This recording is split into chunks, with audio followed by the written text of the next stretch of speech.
com delicadeza a respeito do lidimo cristão. Sem fazer-se rogado, o benfeitor entreteceu considerações justas sobre a sua mais recente existência na Terra, que dava continuidade a experiências luminosas que lhe caracterizavam a evolução. Face ao seu interesse pelo atendimento psiquiátrico aos falidos no Ministério da Fé Espírita, informou-nos que, desde há 2 séculos, aquele espírito de escola se interessava pela interpretação do homem, pelo aprofundamento na sua psicologia e por uma formulação de proposta iluminativa para a sua perfeita integração no equilíbrio. Depois de inumeráveis existências profícuas, informou-nos o amigo. Enquanto caminhávamos pela Alameda, o missionário do amor renascera em Zurique, no ano de 1741, com o nome de Johann Caspar Lavater, havendo manifestado desde muito jovem acentuado pendor místico, que o levou através dos anos à adoção da religião dominante, na área do protestantismo. Havendo sido ordenado pastor, contribuiu grandemente para a divulgação do pensamento cristão desvestido de qualquer dogmatismo, paixão de seita ou denominação estranha. Orador incomum e pensador profundo, com imensa habilidade para desenovelar Jesus dos símbolos neotestamentários em que fora sitiado pelos concílios e interesses subalternos das religiões do passado, seus sermões atraíam grande público, especialmente porque, àquela época, apoiavam a revolução das ideias novas que se alastrava pela Suíça, recém-chegada da França. Logo depois, porque a Revolução Francesa extrapolasse na difusão das teses materialistas, favorecendo o racionalismo absoluto, colocou-se contra o absurdo da negação de Deus e da imortalidade da alma, permanecendo vinculado às correntes místicas e sentimentais, nas quais melhor identificava Jesus e os seus propósitos de amor para com a humanidade. As suas reminiscências de outras existências, de sacrifício e dedicação à fé cristã, tornaram-no admirado e respeitado. Exilado para a Basileia, pela sua lealdade ao pensamento cristão original, permaneceu devotado ao apostolado, retornando, mais tarde, quando foi ferido numa das lutas pela tomada da cidade por Massena, no ano de 1799, de cujas consequências veio a desencarnar em 1801. Admirado teólogo, passou a ser considerado o criador da moderna fisiognomonia, em razão do livro que deixou e foi publicado mais tarde sob o título de Arte de Conhecer os Homens pela Fisionomia, convidando-nos a sentar em gracioso banco uma pérgola florida, atraente e confortável, prosseguiu, explicando-nos: a fisiognomonia é uma velha arte, ou ciência para alguns estudiosos, de se conhecer as qualidades inatas e os valores morais dos indivíduos através do exame da cuidadosa interpretação da fisionomia de cada um. Trata-se, sem dúvida, de crença antiga, através da qual a fisionomia é reflexo do ser humano em si mesmo. Fosse hoje, e poderíamos aduzir que isso teria alguma razão graças ao perispírito, que se encarrega de modelar no corpo os valores ético-morais da criatura, muitas vezes desvelando o seu mundo interior pelos reflexos que a face exterioriza. Muitos sábios gregos cuidaram de estudá-la, dentre os quais Galeno, Plínio, Cassiodoro, além de diversos escritores do passado que fizeram o mesmo. Esquecida, por um largo período, ressurgiu na Renascença, despertando o interesse de inúmeros pesquisadores, especialmente do célebre Tomás de Campanella, que muito a divulgou, baseando-se no trabalho de Porta, intitulado Da Fisiognomonia Humana.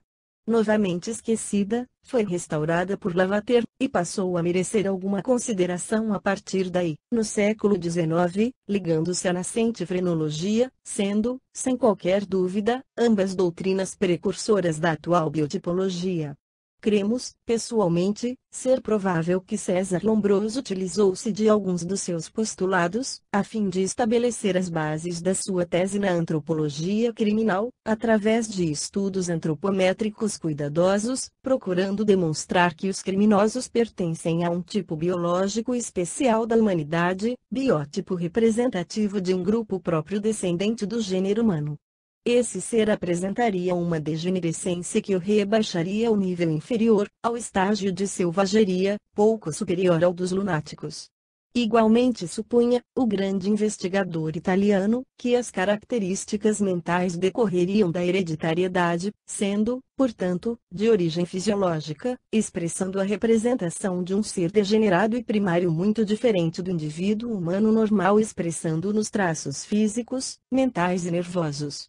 Centralizava no conceito do atavismo as anomalias mentais, como sendo uma regressão a um tipo inferior de ser humano, graças à hereditariedade e não aos fatores ambientais.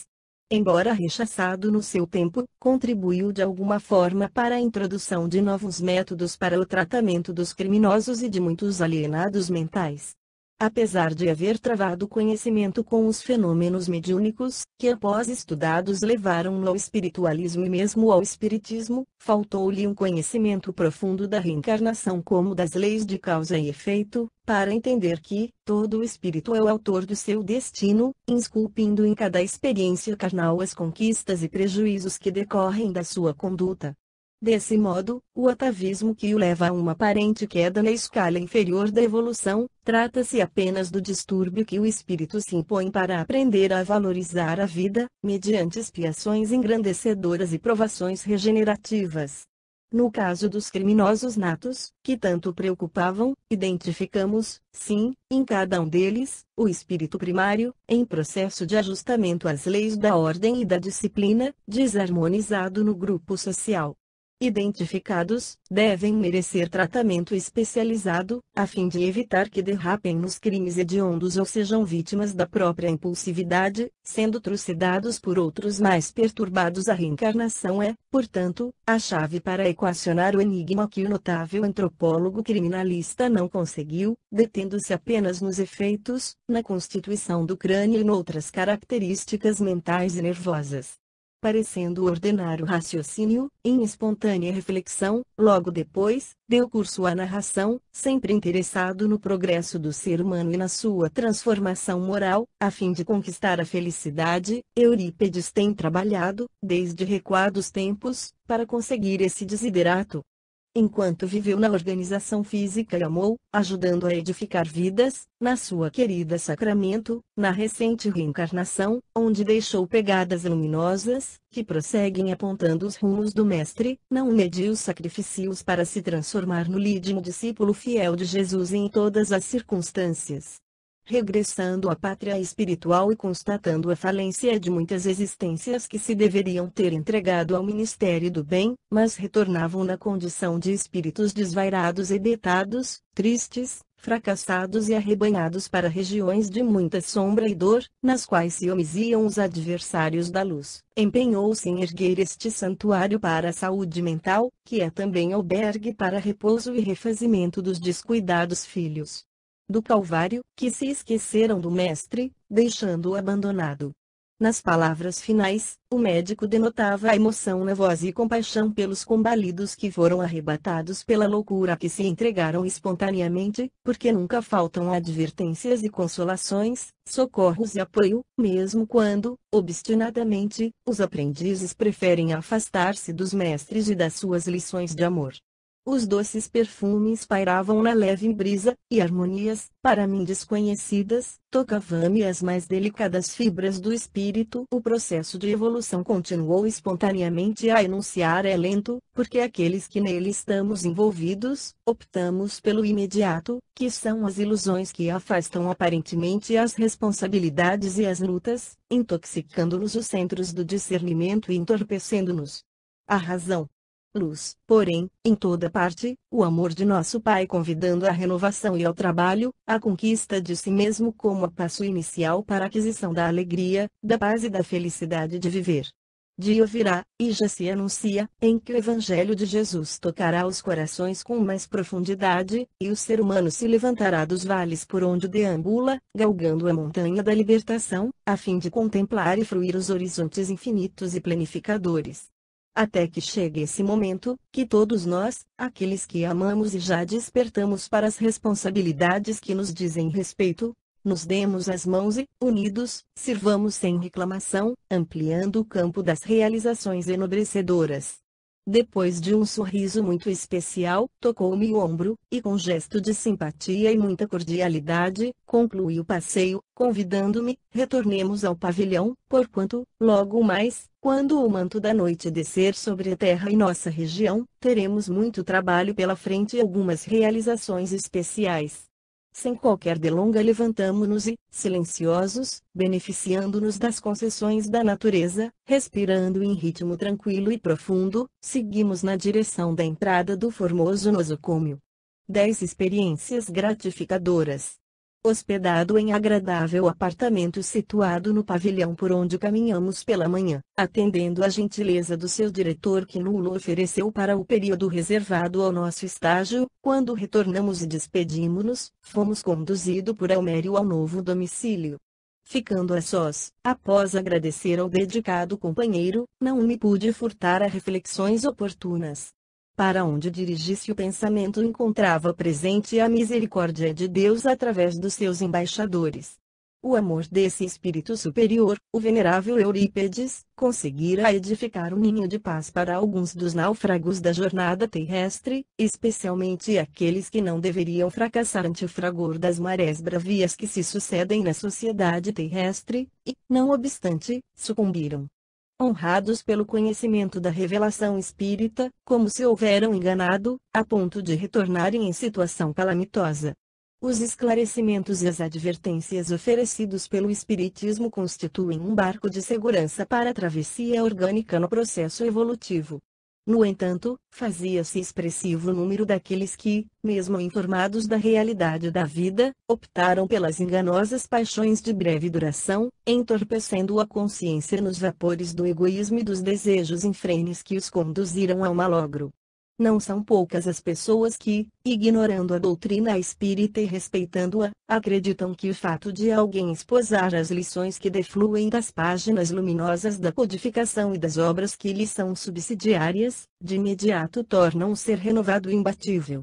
Isso deveria ocorrer, sem dúvida, no entanto, em razão das heranças ancestrais negativas e das múltiplas vinculações com o vício, cujos resíduos permanecem por longo período impregnando o perispírito, nem sempre o candidato à edificação de si mesmo consegue o objetivo a que se propõe. Para que isso aconteça, torna-se imprescindível todo o empenho e sacrifício pessoal, renunciando às fortes tendências perturbadoras, a fim de realizar a transformação moral imprescindível à felicidade. O expositor, o escritor, o médium espírita, melhor do que qualquer outro adepto da doutrina do Consolador, são portadores de altas responsabilidades, devendo esculpir na conduta os conteúdos que oferecem aos demais. Com destaque, porém, o medianeiro esclarecido, por sentir e manter contato direto com o mundo extrafísico, tornando-se instrumento das comunicações dos imortais, está consciente do significado dos valores morais que deve cultivar, a fim de não se deixar dominar pelas fantasias e fanfarronices do gozo exorbitante, do egoísmo, do orgulho e da presunção que o tentam constantemente, mas não dispõe de recursos mais valiosos e profundos para o convencerem. Sucede, no entanto, que o conhecimento apenas não basta para oferecer resistência pessoa alguma ante as inclinações para o mal e para a desordem interior. Após consegui-lo, faz-se imprescindível vivenciá-lo, passo a passo, momento a momento, mantendo vigilância e coerência na conduta, a fim de não se comprometer negativamente, desviando-se do caminho da retidão. Simultaneamente, e não podemos olvidar, há um adversário traiçoeiro e perverso, sempre alerta, para torpedear as aspirações de soerguimento daqueles que se encontram comprometidos com a retaguarda. São os inimigos espirituais, que devem merecer muita atenção. Testemunhas e acompanhantes dos homens terrestres inspiram-nos, participam das suas atividades, tornam-se companheiros inseparáveis do seu comportamento. E, no entanto, graças ao livre-arbítrio de que cada qual dispõe, que conseguem interferir nas vidas com as quais se associam, materializando os seus intentos malsãos em razão da predominância das inclinações vinculadas ao egotismo, ao orgulho, à soberba, aos interesses mesquinhos, que permanecem com as suas sequelas tormentosas naqueles que lhes tombam nas armadilhas. Por outro lado, os bons espíritos não cessam de inspirar, de interceder, de oferecer proteção a todos quantos se lhes facultam ajuda, utilizando-se de todos os recursos possíveis para que os seus afeiçoados consigam desobrigar-se dos compromissos assumidos, alcançando o patamar da vitória. Precatem-se, portanto, aqueles que aspiram pela felicidade por alcançar êxito nos empreendimentos que realizam, com os recursos da oração, da paciência e do trabalho elevado, a fim de manter o pensamento em faixa superior de reflexões, evitando, desse modo, ser alcançados pelos petardos mentais hipnoses dos seus comparsas de ontem, hoje investidos de propósitos doentios e vingativos.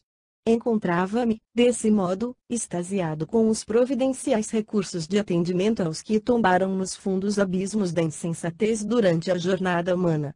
Refletindo em torno das instruções recebidas, diante da vida estuante, recordava-me da frase lapidar que ensina a incontáveis sepulturas terrestres: repousa em paz. Apesar disso, constatava que somente existe movimento, nunca repouso absoluto, mesmo em relação à matéria que experimenta os fenômenos transformadores das células e moléculas. O espírito, esse peregrino da imortalidade, mesmo quando em profunda hibernação, que é sempre transitória, está vivo e pulsante.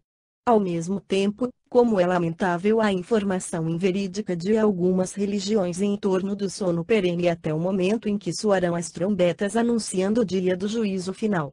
A simbologia, que assinalava o despertar de cada consciência, foi transformada em realidade, sem qualquer análise da sua possibilidade. Em toda parte a vida atua de maneira dinâmica. Morre uma forma para dar lugar a outra mais específica, ininterruptamente. A cada instante essa alteração se apresenta no universo. Galáxias são absorvidas pelos buracos negros e outras surgem gloriosas. No entanto, na óptica desses religiosos ortodoxos, o espírito deve permanecer em atitude inútil, ou segundo os negadores da vida, sucumbindo ante o fenômeno biológico da desintegração molecular. São conclusões ingênuas de ambos grupos, porque acostumados ao conceito antropomórfico de Deus, esquecem-se de aprofundar-lhe a grandeza. Naquela comunidade, a ação era a mola mestra a vibrar com dinamismo em toda parte. Continuação natural das realizações terrenas, convidava-nos ao trabalho de autoaprimoramento, de construção do bem em favor do próximo e de nós mesmos, sem que isso constituísse violência aos falsos créditos para a santificação. O mesmo sol que aquece a terra e o incomparável zimbório estrelado a que me acostumara a contemplar enquanto no corpo físico, ali estavam irradiando beleza e concitando-me reflexões graves sobre a excelsitude do amor e a necessidade de crescimento moral e espiritual. Constituída de material específico, maleável à ação do pensamento, quase tudo se assemelhava a uma cidade terrestre aprimorada, sem os excessos de perturbação e tumulto, porém, igualmente regida por leis e estatutos próprios. Compreensivelmente, o céu de delícias, no qual o trabalho é abominado, não deixa de ser monotonia, insensatez e cansaço. Da mesma maneira, o inferno com as suas labaredas que ardem e queimam as carnes da alma, sem nunca as consumir, não resiste a qualquer indagação da lógica em torno do amor que nunca perdoa e sempre castiga com a eternidade o erro relativo que foi praticado. O espírito é legatário de si mesmo, armazenando sempre as experiências e ascendendo de esfera em esfera, cada vez menos densa, até alcançar a erraticidade superior de constituição sublime. Vigem e estuam em todo lugar o movimento, o trabalho de solidariedade e de socorro de reeducação. Sempre existem soluções para os dramas mais complexos e as desgraças mais tenebrosas. Não me podia furtar, portanto, ao mergulho na gratidão ao Criador e a Jesus, que nulo desvelara, cujo exemplo de dedicação e sacrifício infunde em milhões de vidas o desejo de servi-lo e distribuir misericórdia, compaixão e auxílio por amor. Os minutos corriam céleres, pois que os momentos de júbilo parecem ser portadores de velocidade incomum, enquanto aqueles de sofrimentos apresentam-se lentos e intérminos. Procurando sintonizar com a psicosfera reinante, aguardei a noite amiga para iniciar-me na ação socorrista e aprender a experiência do serviço fraternal. Após orar, agradecendo ao Senhor as concessões de que me via objeto, procurei alguns momentos de repouso, pensando nas atividades que deveriam ter lugar naquele pavilhão, conforme anunciara o gentil orientador. Às 22 horas Alberto me veio buscar, conduzindo-me até um recinto simples, onde se encontravam presentes diversos espíritos treinados nas excursões às zonas excruciantes e expungitivas das faixas inferiores, o doutor Ignácio e o amorável Eurípedes.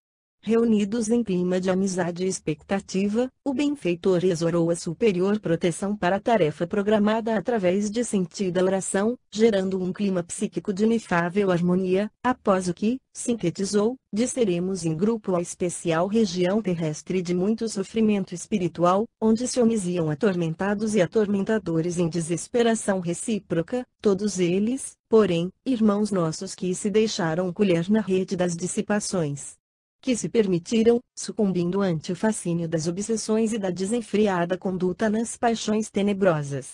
Não nos cabe, em momento algum, julgar aqueles que se equivocaram, nem revidar as provocações dos seus sicários impenitentes, igualmente infelizes, na loucura que se permitem. A misericórdia de Deus estende-se a todos igualmente, no entanto, somente aqueles que começam a despertar para a realidade de si mesmos, logram beneficiar-se. Fez uma pausa oportuna, e com entonação de voz que traía responsabilidade e zelo, acrescentou: todas as criaturas terrestres espíritos reencarnados que são possuem percepção mediúnica, que o futuro se encarregará de estudar com seriedade, a fim de ser utilizada com elevação, tornando-se um sentido a mais que será conquistado a pouco e pouco, lentamente incorporando-se aos demais sensoriais. O eminente codificador informou que a mediunidade radica-se no organismo, sendo, portanto, uma conquista do processo evolutivo para facilitar o crescimento do espírito, que no corpo imprimiu essa função. Aqueles, no entanto, que são portadores de capacidade ostensiva e se comprometeram antes do berço em vitalizá-la pelo exemplo de honradez e abnegação, quando se entregaram ao uso indevido das forças de que eram portadores, ataram-se a infelizes adversários pessoais, assim como do bem, que lutam milenarmente para a instalação da loucura no mundo. Alguns deles, que se rebelaram contra Jesus, por haver, no corrente milênio, sido vítimas das injustiças e dos crimes hediondos praticados contra suas existências e as daqueles a quem amavam, pelos falsos cristãos do período medieval, transformaram-se em justiceiros e vingadores, que pensam desafiar as soberanas leis da vida, sem compreender que são utilizados, na alucinação a que se entregam, pela divina justiça, que lhes permite serem os braços que alcançam os delinquentes que com eles sintonizam, para despertarem após as dores extenuantes que lhes são impostas. Rabinos judeus e mulas muçulmanos, que foram suas vítimas preferidas durante o período da hedionda Inquisição, e transferiram o seu horror ao suave mestre, em nome de quem os seus algozes se apresentavam, permanecem nessas províncias de aberrações e crueldade, distantes da esperança e da compaixão. No entanto, isso ocorre, em razão do livre-arbítrio de cada um, porquanto, no momento em que é disparado o raio do arrependimento e a súplica lhes escapa do coração dirigida ao Pai, são-lhes enviadas as providências necessárias para os atender. Nunca cessa o amor soberano em favor dos seres sencientes. Novamente fez silêncio, enquanto o pulsar da natureza clara pelos pirilampos estelares tornava-se lição viva de misericórdia dirigida a todos. Logo após, concluiu, nossa atividade, logo mais, terá lugar em nosso querido planeta, em região pantanosa, que a imaginação humana descreveria como infernal. Nosso objetivo é resgatar Ambrósio, que ali se encontra há quase 2 dezenas de anos. Guardaremos vigilância e oração em nossa vilegiatura espiritual e faremos parte da caravana da nobre entidade que fora, na terra, a Rainha Isabel de Portugal, considerada santa, que se dedica a esse mistério há muitos anos como mensageira do amor, mantendo irrestrita confiança em Deus. De imediato, notificados que a caravana da magnânima benfeitora chegaria em breves momentos, dirigimos-nos ao jardim, a fim de aguardá-la.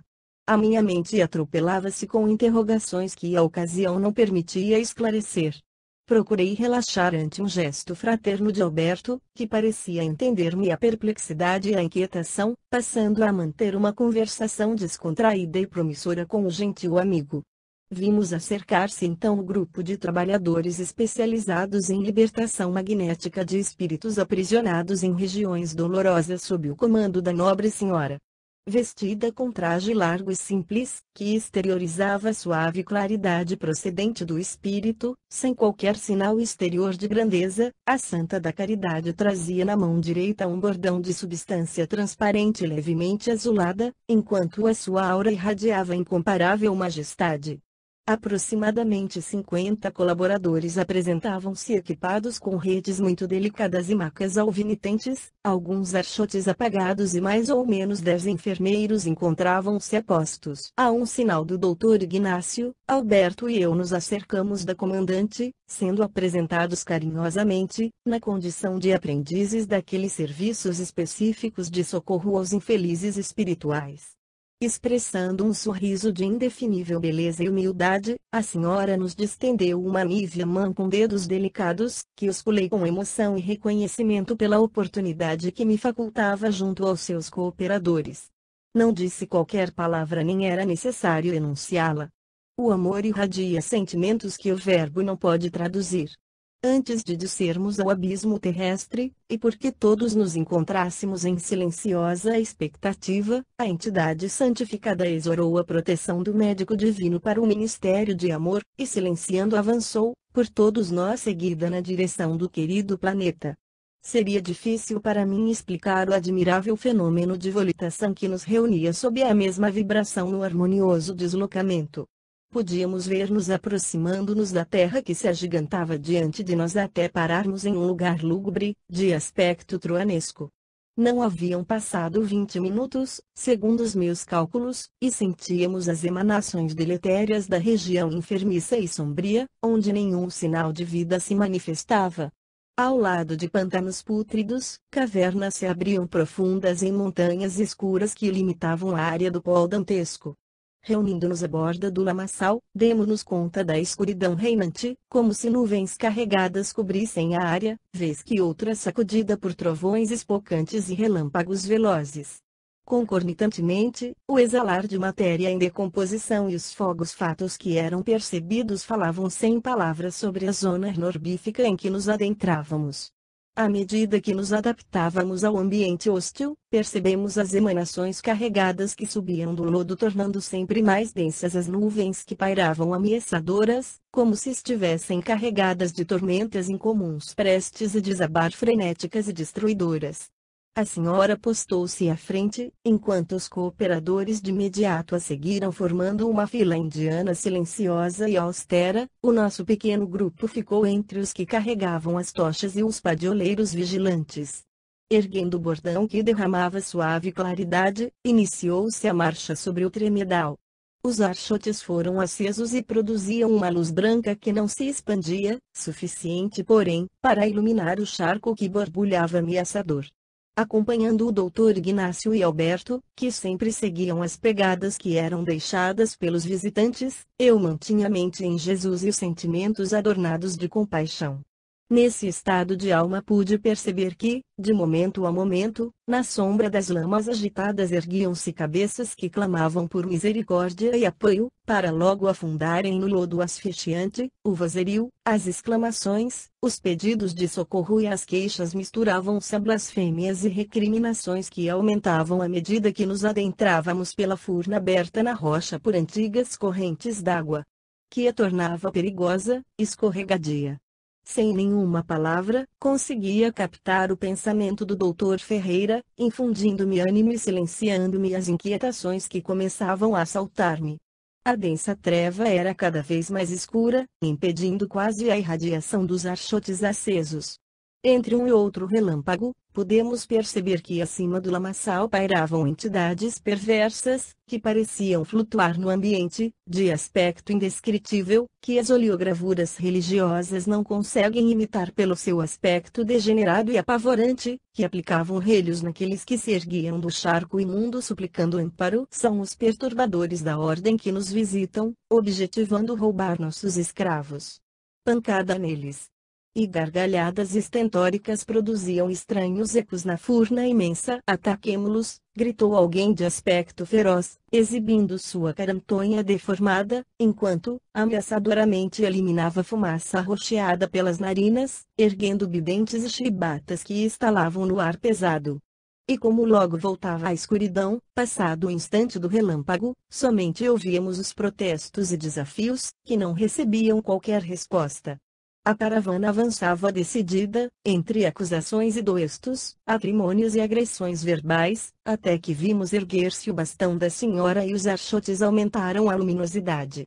Nesse momento apresentou-se uma área imensa dentro da caverna, na qual estorcegavam espíritos aprisionados às paredes, fazendo recordar alguns dos suplícios da mitologia grega, surrados sem piedade, outros acorrentados por pés e mãos, carregando pedras pesadas e removendo-as de um para outro lugar, enquanto no lodo, afogando-se sem cessar, inúmeros se erguiam e novamente desciam em terrível e inominável sofrimento. Novamente o bordão se ergueu, e as redes foram atiradas sobre o lameirão, tornando luminosas as malhas que pareciam pirilampos sobre o lodo. Muitas cabeças que se erguiam, percebendo o recurso que poderia ser salvador, agarravam-se-lhes e gritavam por socorro, enunciando os nomes de Jesus, de Deus, de Maria, de alguns dos santos das suas antigas devoções, alardeando arrependimento e suplicando amparo. De energia magnética muito bem constituídas, a novo sinal as redes foram puxadas pelos braços fortes dos seus condutores e observamos que, enquanto algumas se despedaçavam, deixando no lugar, em agonia, aqueles que as seguraram, outros eram colhidos e arrastados até os caravaneiros que os retiravam e os colocavam, debilitados, nas macas que de imediato eram distendidas para os receber. Por algumas vezes se repetiu o admirável concurso de proteção aos infelizes. Percebendo a ocorrência, seres monstruosos, que haviam sido vítimas de zoantropia por hipnose que se deslocavam no ar tentando impedir o atendimento, eram rechaçados por outras redes protetoras que foram atiradas sobre o grupo, impossibilitando qualquer investida maléfica dos dominadores da região. Enquanto se travava uma verdadeira batalha, em que os perversos administradores da área purgatorial tentavam anular o esforço dos missionários do amor, o venerando Eurípedes acercou-se de uma parede que isso dava putrefação e rompeu com as mãos as cadeias que prendiam um espírito desfalecido e deformado, que lhe tombou nos braços, antes que os sicários vigilantes pudessem interferir. Ato contínuo, 2 auxiliares tomaram-o e o colocaram em maca protetora, iniciando-se o retorno, deixando para trás o abismo aterrador. Nesse comenos, cães amestrados foram trazidos e atiçados contra a caravana. Não me atrevi a olhá-los na escuridão banhada levemente pelos archotes e os relâmpagos contínuos, porque o benfeitor me inspirava a oração e ao mergulho íntimo no amor de Deus. Mais tarde, vim a saber que se tratava de terríveis mutilações experimentadas pelo perispírito de muitos seres desditosos que se vitimaram na terra e foram arrastados para aquele sítio infeliz, onde experimentaram hipnoses terríveis e deformantes. Quando, por fim, chegamos à orla daquele verdadeiro purgatório, que superava tudo quanto a imaginação pudesse definir, observamos que os espíritos recolhidos foram de imediato atendidos com fluidoterapia, recebendo ligeiro asseio e atendimento para que viessem adormecer, a fim de não serem criados impedimentos na viagem de retorno ao hospital. Novamente sob o comando da Rainha Isabel a caravana ascendeu e, à medida que se aproximava da nossa comunidade, podíamos ver o querido planeta mergulhado em sombras, menos densas do que aquelas localizadas onde estiveremos, banhando-nos da claridade das estrelas que adornavam os zimbórios sobre a cidade onde residíamos. Logo chegamos, e os pacientes foram levados com um grupo de visitadores, enquanto o enfermo espiritual, que fora retirado das paredes e bergástulo, foi encaminhado à parte inferior do nosso pavilhão, para receber o tratamento que lhe seria dispensado. Só então fui informado pelo Dr. Ignácio, que se tratava de Ambrósio, que motivara a excursão de misericórdia e de socorro, não obstante também, já fossem credores de auxílios outros que vieram trazidos ao núcleo de renovação e tratamento. 11 O insucesso de Ambrósio. De certo modo já familiarizado com incursões à erraticidade inferior, aquela expedição, todavia, pelas características de que se revestia, ensejou-me interrogações, que tive oportunidade de apresentar ao gentil diretor no dia imediato. Impressionara-me profundamente com o facies do irmão Ambrósio, tendo em vista os sinais das sevícias que lhe haviam sido aplicadas e que se apresentavam na forma, dando-lhe um aspecto dantesco. Os traços humanos haviam sofrido graves alterações e todo ele se apresentava esquálido, destroçado, inspirando compaixão e produzindo choque emocional em quem o fitasse. Adormecido, ao ser transportado ressonava de maneira particular, em um repouso assinalado pelo terror, natural reminiscência dos sofrimentos e pavores que experimentara durante o largo cativeiro naquela região de Furnas Macabras. Concomitantemente, exteriorizava odores pútridos que remanesciam da decomposição cadavérica, ainda impregnada no perispírito, que igualmente se exteriorizava sob deformações responsáveis pela maneira como se encontrava em espírito. Andrajoso, quase despido, a cabeleira desgrenhada, como se houvesse crescido desordenadamente, misturava-se a barba hirsuta, de aspecto imundo, a envolver a cabeça, o rosto e parte do tórax. Os seus gemidos eram gritos de indefinível dor, que antes provocavam nos algozes que o martirizavam chalaça e mais azedume, e agora, um grande respeito e compaixão em nós. Naqueles dédalos de onde provinha, não luziam a misericórdia nem a esperança, e alguém menos habituado ao trabalho nas zonas espirituais inferiores suporia tratar-se do inferno mitológico das religiões, ultrapassando, porém, as figurações horrendas das imaginações terrestres. Quando o Dr. Ignácio nos convidou a visitá-lo, agora internado em nosso pavilhão, não sopitamos o interesse de aprender mais e, rogando-lhe licença, apresentamos-lhe algumas das inquietações que me ardiam na mente. Com a afabilidade que lhe é natural, o distinto Esculápio não se fez rogado, permitindo-nos fossem-lhe propostas as questões porque a caravana inicia e era presidida pela nobre benfeitora de Portugal. Sem qualquer enfado ou indisposição, respondeu-me, desde quando desencarnara, deixando luminosas lições de caridade, que a celebrizaram na terra, e podendo desfrutar de justas alegrias em regiões ditosas, a fim de prosseguir no seu desenvolvimento espiritual, a extraordinária senhora optara por continuar amparando o povo que o matrimônio lhe havia concedido para ser também sua família espiritual. Por consequência, dedicou-se a socorrer igualmente os desencarnados retidos em lúgubres paisagens de recuperação dolorosa, trabalhando para retirá-los dali, oferecendo-lhes as oportunidades sacrossantas do amor e do perdão. Face às faculdades mediúnicas incontestáveis que lhes ornaram a existência física, especialmente a de ectoplasmia, que lhe permitira a realização de vários fenômenos grandiosos e que foram tomados por milagres pela ignorância vigente na época, poderia movimentar essas forças agora intrapsíquicas, direcionando-as em favor dos espíritos mais infelizes, aprisionados ao remorso, à consciência culpada, que se tornaram vítimas fáceis de si mesmos e dos seus adversários inclementes quão odientos.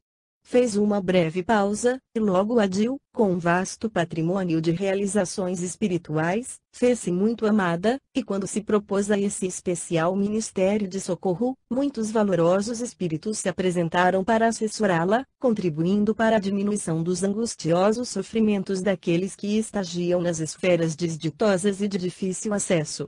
Não que a misericórdia divina deixe de possuir recursos extraordinários de atendimento aos párias morais, que se permitiram homiziar com outros semelhantes incolúbios nefastos. Graças, porém, à sua elevação moral, granjeada no sacrifício e na abnegação, e à especialização que se permitiu através dos tempos nesse gênero de atendimento, a sua irradiação vibratória produz um vigoroso campo de defesa, que os petardos mentais e as agressões dos verdugos desencarnados da humanidade não conseguem cindir. Silêncio, oração mental e amor são os equipamentos exigíveis para que se possa tomar parte na sua caravana, ao lado de muito bem elaborada disciplina interior, feita de confiança em Deus e respeito às suas leis, a fim de que a perturbação e o receio não abram brechas tornando vulnerável o conjunto.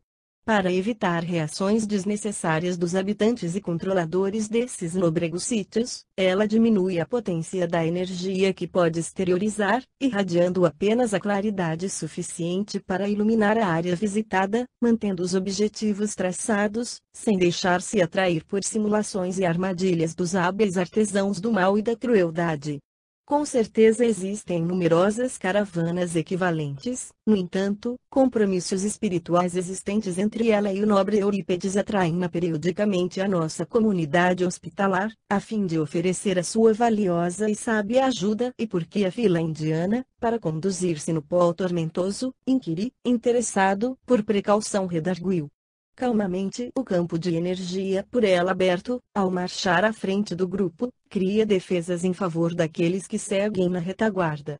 Ademais, o terreno pantanoso encontra-se empesteado de vibriões mentais e de detritos psíquicos que poderiam reter os caminhantes descuidados, quais armadilhas distendidas por todos os lados para impedir a fuga dos prisioneiros espirituais.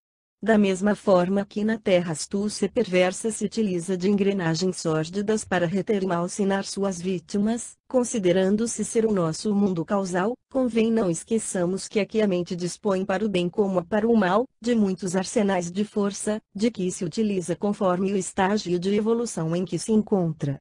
Porque o clima da conversação fosse agradável, prossegui, indagando, o nosso irmão Ambrósio constitui-se merecedor de um socorro especial, tendo-se em vista haver sido ele o motivo central da incursão vitoriosa. Desenhando um suave sorriso na face, em razão da pergunta algo ingênua, o amigo educado retrucou: não há privilégios nas leis divinas, caro Miranda, conforme sabemos. Nem pessoas ou espíritos existem que sejam especiais. O nosso irmão Ambrósio, que hoje se encontra conosco, partiu da espiritualidade na direção do planeta terrestre cantando hosanas de esperanças e retorna destroçado, aprisionado no calabouço que abriu para si mesmo através da invigilância, em razão de haver falido nos propósitos que se comprometeu tornar realidade. Há quase 70 anos mergulhou no corpo físico sob a carinhosa assistência de benfeitores que o inspiraram e se prontificaram a ajudá-lo por mais de meio século em atividades espirituais significativas. Enriquecido com mediunidade ostensiva, preparou-se para cooperar com a divulgação da doutrina espírita, devendo entregar-se ao ministério com abnegação e humildade. Em razão dos seus esforços direcionados para o bem não seriam regateados valores que o auxiliassem na desincumbência da tarefa. Recuperado de graves delitos cometidos no campo do sacerdócio católico, no passado, no qual se comprometera terrivelmente, o exercício da mediunidade iluminada pela codificação espírita ser-lhe a estrada de Damasco para o verdadeiro encontro com Jesus. Embora a terapia valiosa de que fora objeto, não conseguiu superar inteiramente o homem velho e os vícios derivados do egoísmo e da presunção, voltando a enrodilhar-se em cipoais mais vigorosos, agora sem escusas, em razão do conhecimento que possuía sobre a vida espiritual. Fazendo uma reflexão mais cuidadosa, concluiu: o corpo é ainda uma armadura muito pesada para o espírito que sente o bloqueio dos compromissos e desvairanos arrazoados da insensatez, mesmo quando advertido e orientado com segurança. Nosso amigo e irmão Ambrósio renasceu em cálido ninho doméstico, onde o amor vicejava, a fim de dispor de forças para enfrentar e superar as agressões dos adversários desencarnados, que o vigiavam desde a infância. Como não esquecemos, nesse período, os médiuns ostensivos experimentam grandes aflições propiciadas pelos seus inimigos de ontem que tentam perturbar-lhes a marcha, impedindo por antecipação a realização dos programas para os quais renasceram. Por isso mesmo, o carinho dos pais, as orientações espirituais, particularmente as espíritas, constituem um valioso recurso para criar resistências morais nos futuros trabalhadores da causa do bem, que se poderão dedicar sem receio aos compromissos iluminativos. Foi o que aconteceu com o nosso candidato à reabilitação. Se foi acicatado e perseguido por diversos companheiros inamistosos que o afligiam, não lhe faltaram o devotamento dos pais, especialmente da mãezinha que também era portadora de percepção mediúnica, ajudando no exercício da oração e dos bons costumes, a fim de que se imunizasse contra as heranças infelizes que se lhe encontravam vivas no íntimo, mas também como tesouro de sustentação para as lutas do futuro. Caminhávamos lentamente pelo corredor, na direção da enfermaria em que se encontrava o recém-chegado. Segurando-me o braço, afetuosamente, e mudando de tom de voz, o nobre médico aduziu: a mediunidade é compromisso de alta significação que ainda não encontrou a necessária compreensão entre as criaturas encarnadas no mundo físico. Por um atavismo perverso que teima em permanecer dominante, é quase sempre tida como favor divino para eleitos, força sobrenatural, mecanismo prodigioso e equivalentes, que tornam o medianeiro um ser especial, quando não combatido tenazmente, tornando-se-lhe uma armadilha cruel que o leva à presunção ao despautério. Mesmo que procure viver com simplicidade e demonstre que é somente instrumento do mundo espiritual, que a ocorrência do fenômeno independe da sua vontade, as criaturas viciadas nas superstições interessadas nas questões imediatistas o envolvem em bajulação, em excesso de cortesias, em destaques embaraçosos que quase sempre terminam por perturbar-lhe a marcha. As heranças do pensamento mágico, com que acompanham as manifestações mediúnicas, fazem que se transfiram para a criatura os méritos que pertencem à vida, empurrando-a para tropeços e compromissos negativos, sem forças para resistir aos assédios de todo porte que a circunscrevem em área muito apertada e conflitiva. Por outro lado, vigem a intolerância sistemática e a perseguição gratuita à faculdade mediúnica, por uns considerada como de natureza demoníaca, por outros como transtorno patológico ou sagacidade de malabaristas interessados em enganar ou fruir resultados monetários para o próprio bem.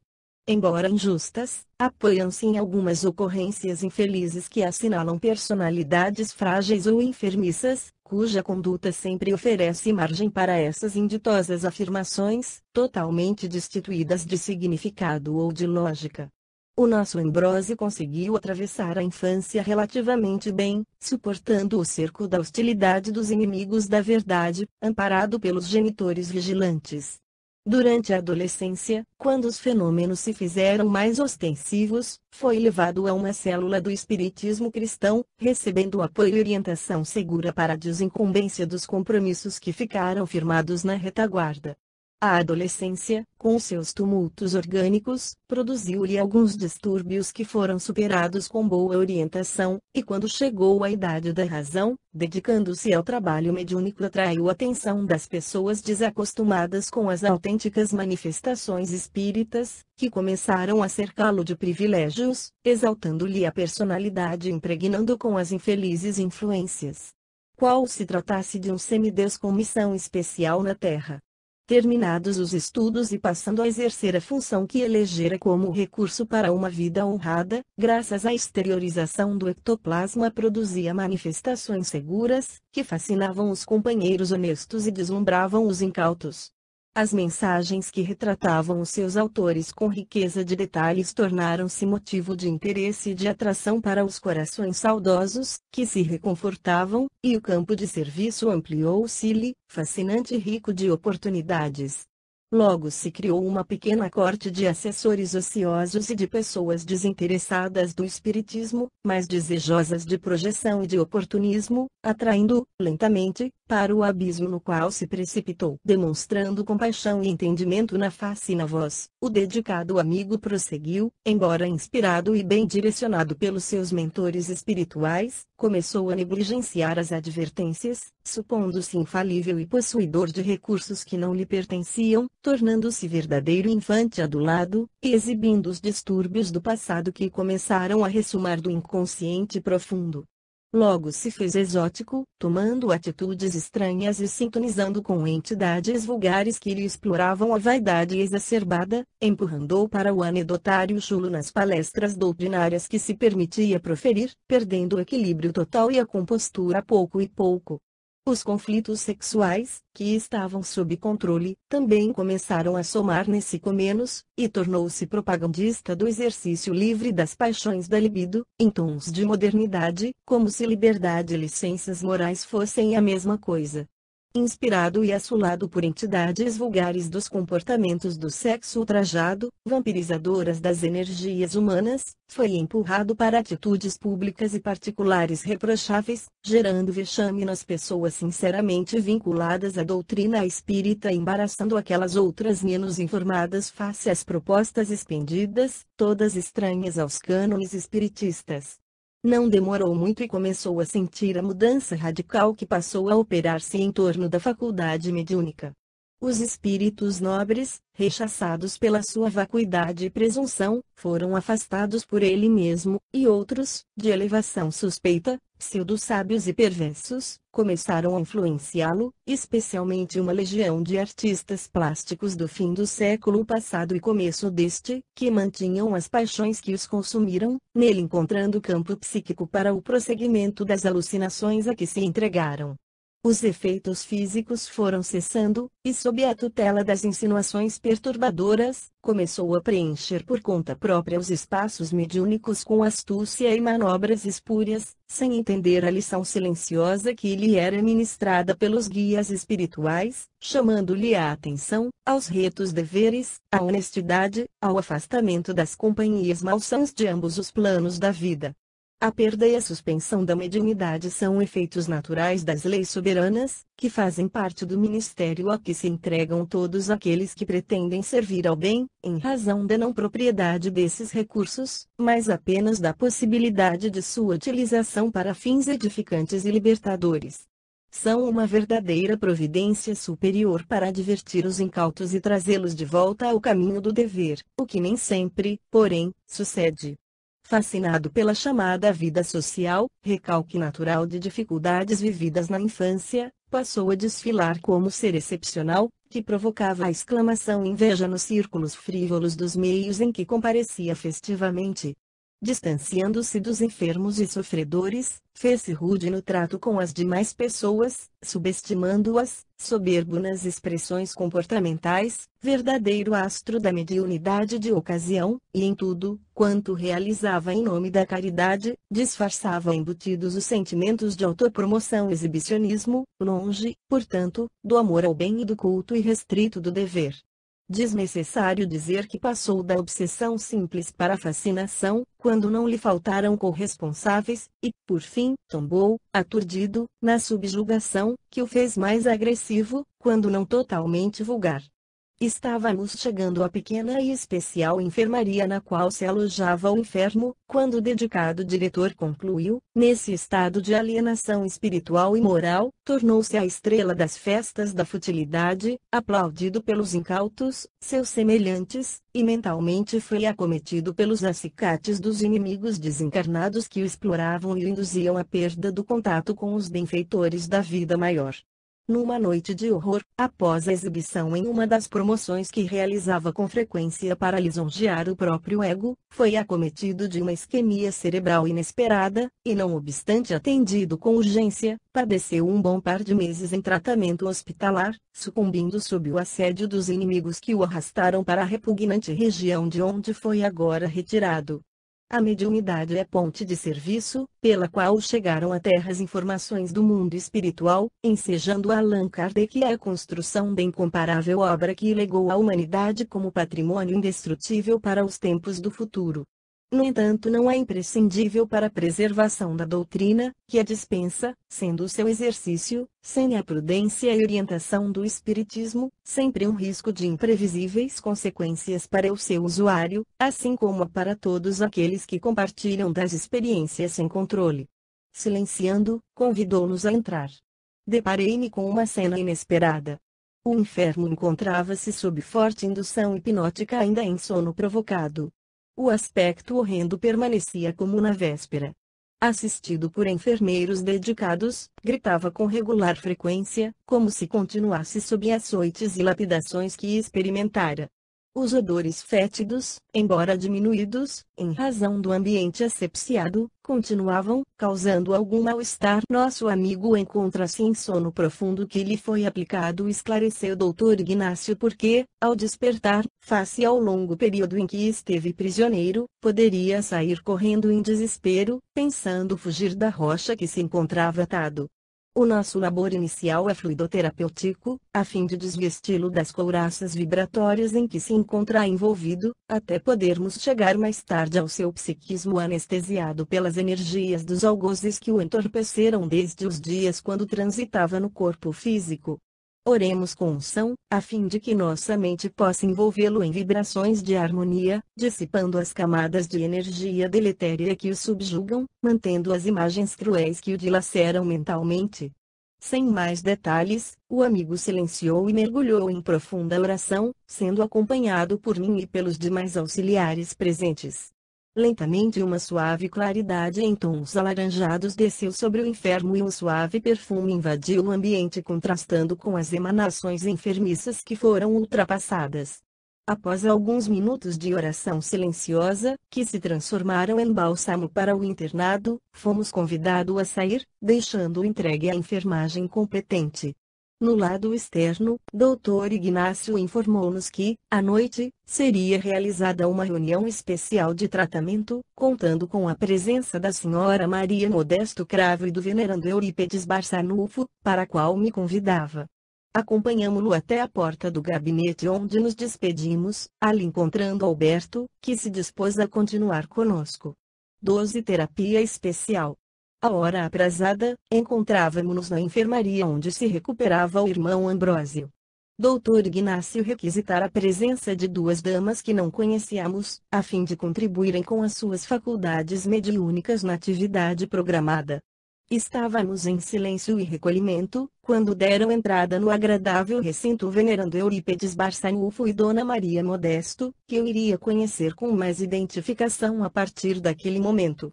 O apóstolo sacramentano saudou-nos com equilibrada jovialidade, enquanto a senhora Modesto limitou-se a desenhar um sorriso na face delicada, meneando a cabeça em gesto de cumprimento silencioso. A enfermaria mantinha-se em penumbra e pairava a agradável psicosfera amena que fora providenciada desde a manhã. Éramos, ao todo, 8 participantes da empresa espírita para o atendimento ao enfermo cujo drama nos compungia. Eurípedes, tomando a palavra, sintetizou o programa a ser desenvolvido. A transferência do nosso querido paciente para este recinto não rompeu os vínculos energéticos mantidos com alguns dos verdugos que o retinham na furna de aflições.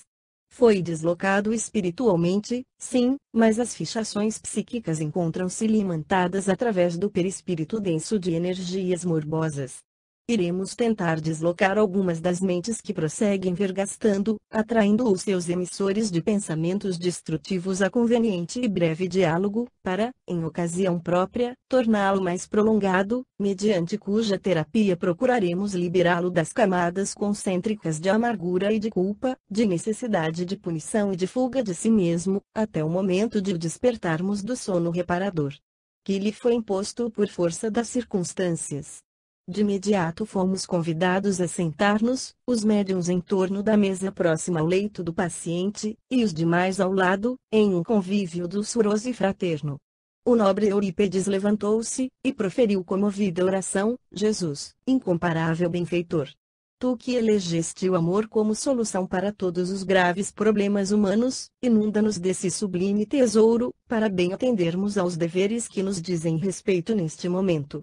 Logo a morte se te assenhoreou no Gólgota, e o teu corpo foi inumado, desceste em espírito ao abismo, a fim de buscar Judas, que houvera enlouquecido, deixando-se arrastar pelas forças hediondas da treva, e o libertaste para recomeçar novas experiências iluminativas. Incapazes de agir com a tua superior vontade e poderosa energia, ajudaste-nos a retirar da região aflitiva o teu discípulo desvairado, agora necessitado de socorro específico, para que as pesadas escamas da ignorância e da loucura sejam igualmente liberadas. Porque se acompliciou com a sombra, perdeu o contato com a tua claridade mirífica, permanecendo nesta demorada situação de horror. Ajuda-nos a libertá-lo daqueles que lhe engendraram a escravidão, e, não obstante o largo período de impiedade com que o se viciaram, ainda teimam em reconduzi-lo para os hediondos sítios onde esteve até há pouco. Penetra-nos com a tua sabedoria e guia-nos no difícil dédalo, cujo acesso está ao nosso alcance, para que não nos percamos nas suas rotas mentirosas. Irriga-nos de ternura e conduze-nos com segurança no labor que realizaremos em tua homenagem. Ao silenciar, pairavam no ar vibrações harmoniosas, interrompidas somente pela agitação de Ambrósio que, no entanto, estava mais calmo. Poucos minutos após, uma das damas convidadas começou o transe psicofônico atormentado, agitando-se e blasfemando em desconcerto emocional profundo, com a voz alterada e roufenha. Palavras agressivas e gestos de violência denotavam o baixo nível evolutivo do comunicante desencarnado, enquanto exteriorizava vibrações morbíficas, penosas. Eurípedes, profundamente concentrado, deixou-o falar, facultando maior entrosamento com a médium, e enquanto todos nos uníamos em prece silenciosa, o visitante blasonou, agressivo, com qual direito os senhores se adentram em nosso recinto de justiça, sem nosso consentimento, com a presunção de libertarem o réprobo infame criminoso. Onde ele estiver, não conseguirá ficar livre dos nossos vínculos que foram muito bem fixados durante os seus largos anos de dependência do nosso alimento mental. Não lhes parece muita audácia da invasão? Sem qualquer desagrado ou agressividade como revide, o benfeitor esclareceu, não ignoramos o seu relato e o lamentamos muito, tendo em vista a sua consciência de parcial responsabilidade no que nos narra, o que torna o irmão acusado, recém-libertado de sua região, como sendo vítima de si mesmo, mas também do caro visitante. Não somos responsáveis pela apontada invasão da sua área para ajudar o aflito que pôde fruir de lucidez